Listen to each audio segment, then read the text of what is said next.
First reply video to Nick, the modern mystic, in quite a while. I'll post a link over there. If you've been on this, watching my videos for a while, you'll know that, we used to have a pretty good exchange for quite a while. And I miss it. As much as it really irritated me, I miss it. It's sort of like the Matt thing. It's hard to let go of it. They irritate me in a different way. Somehow Matt's more irritating. Maybe because it's the youth thing or something. He just has all this passion going the wrong way, and then my frustration with Nick is, it's well, it's hard to explain, but it's almost like we're almost at the same place in some respects, in that there's this futility, and he's taken the futility too seriously. It's like, even though it's futile, I still see the point in fighting it. I mean, I know that doesn't, that makes me look stupid because I'm saying something stupid. I mean, there's a conflicting statement there, but you can't be certain of the futility. And so maybe it is a 1 in a million shot, or a 1 in 10 million shot, or a 1 in a billion shot that, there is anything, that there is any point in trying to fix this problem of humanity being fucked up. And because our so anyway, let's just get to the stuff here. I mean, this is the brain, the subject, consciousness, how we work, how we function. And I've got, Nick's pretty he's ridiculed my theory pretty thoroughly and say I should drop it, and so I'll defend it, because I don't think I'm going to be dropping it, because I acquired it quite indirectly. I mean, it was through talking with Nick that I came to the realization that this is how it works. And so it's his fault. And that's sort of part of his theory, that we have more capacity to influence each other than we have capacity to control ourselves. And so, I'll go through it again. I mean, like, I wish I could really take some time, go on an island somewhere and just concentrate on this one subject and get it down right, but I'll just do it a simple version, and the simplicity is going to bother him, but I'm going to do it. So let's say through evolution, let's go to the stage of a lizard. That's my theory, basically, that we have a lizard brain, an ape brain. That's lizard's reflexes. The ape is the emotions, the conditioning, learning, that kind of stuff, and this top layer, which is the logic, our intelligent part. Okay, and language, most especially important. So let's go back to the lizard. We won't go further back, because then it gets more complicated. But the back of your brain stem, and the whatever it's called in the back there, that controls your balance, your reflexes, your autonomic nervous system, the stuff that happens without you really thinking about, the stuff that's basically your learned memory. How you can throw a ball, you practice it, you throw the ball better and better and better. That's sort of lizardy. And there's it's almost the part of you that has that, when you're standing on the edge of a pond or something, the water's a little cold, but you want to jump in, and you have this feeling of, yes, I want to do it, but no, I don't want to do it. This you're caught in between kind of feeling. That's sort of how a lizard lives. Lizards are almost like insects in that sense. They have this, it's all or nothing kind of behavior. I mean, if the trigger flips, they go. It happens. It's then the automatic system is put into place. They run. It's the flight or flight thing. They run, or the teeth come out, and the thing, and they do the whole crazy ass thing. And there's a trigger for that. And this is the first real intelligent animal, in the sense that, I mean, it's the first, but I'm just saying there's some intelligence there. They are capable of learning behavior from their own experience that changes that trigger. But if you look at them, obviously, when they're, most of these reptiles, when they're born, they're ready to go.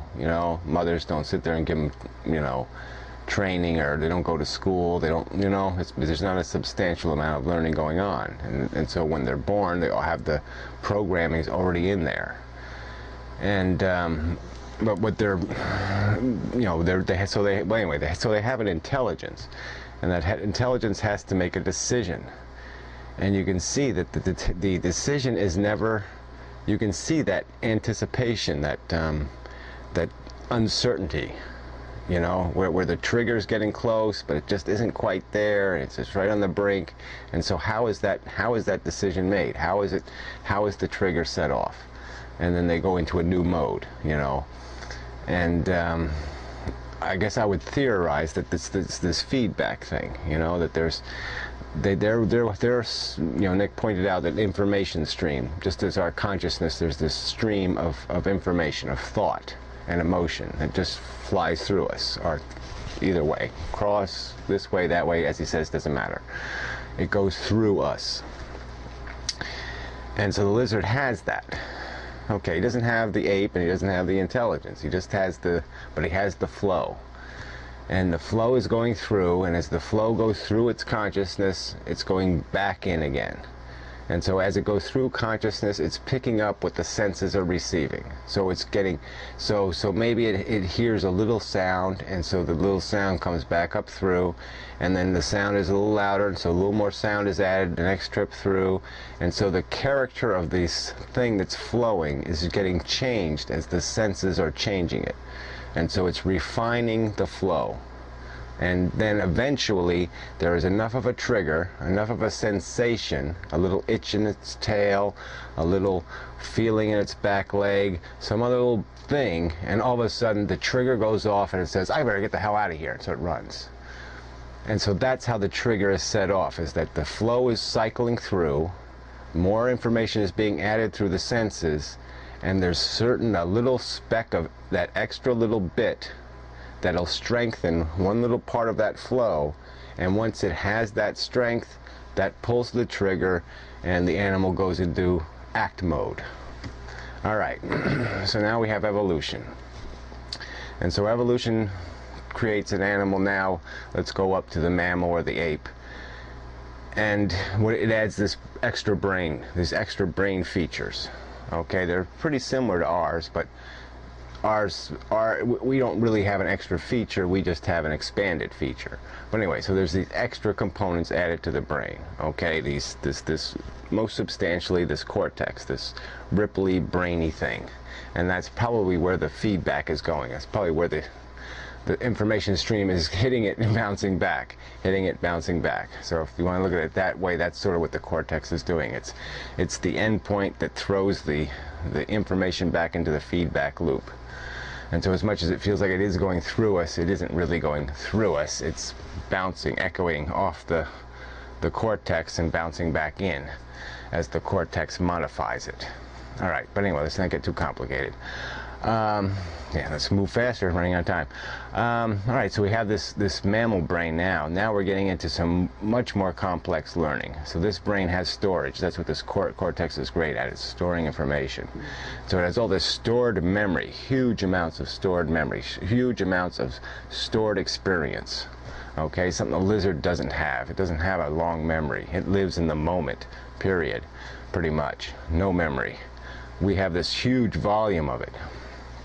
Okay, and so through that, we also have this, now the lizard probably has this thing called emotion. That's the stream, you know, and that's the trigger point. It has that anticipation. But now we have in the mammals this much more complex emotion.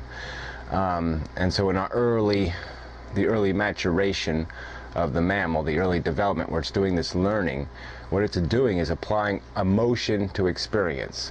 So the brain is storing an idea with a feeling. So, you know, whatever it is, butterfly, positive feelings, spiders, negative feelings, snakes, negative feelings, you know, mom, dad, you know, happy feelings, blah, blah. And it's doing all this storing with thoughts and, you know, memories and emotion. Okay, and it's using emotion to identify, to define, to establish a meaning for that memory. You know, what is it? It's almost like a symbol for it. It's a button. It's something to make it so you don't have to have you don't have to recycle the whole memory. You can just you can just grab that symbol that's on it that says this is what it is, positive, negative. More elaborate than that, but you get the point, I hope. And so now the brain has that when it's doing the cycling. Oh, way out of time. All right, let's do a part 2. What the hell? So the brain has this symbolic as well as actual memory. And so now it's doing this cycling, and so now I don't know how to, so anyway, first you have the learning part. So it's doing the learning. The learning is, we know how it happens. We associate the event with an emotion.